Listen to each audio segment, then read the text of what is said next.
ఆదిశంకరాచార్య విరచితమైన శ్రీ గణేశ పంచరత్నమాలా స్తోత్రాన్ని పఠించుకుందాం. ఈ స్తోత్రం సామాన్యమైనది కాదు. విఘ్నాలు తొలగిస్తుంది, ఆటంకాలు తొలగిస్తుంది, భయంకరమైన రోగాలు తొలగిస్తుంది, అనుకున్న కార్యక్రమాలలో విజయాన్ని ప్రసాదిస్తుంది.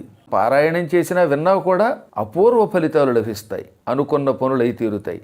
ముఖ్యంగా చతుర్థి, సంకటహర చతుర్థి, అందున భాద్రపద మాసంలో గణేశ చతుర్థి వచ్చినప్పుడు ఈ స్తోత్రాన్ని పారాయణం చెయ్యండి.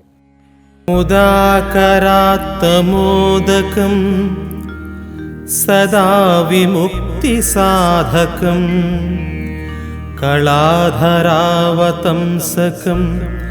విలాసిలోకరక్షకం అనాయకైకనాయకం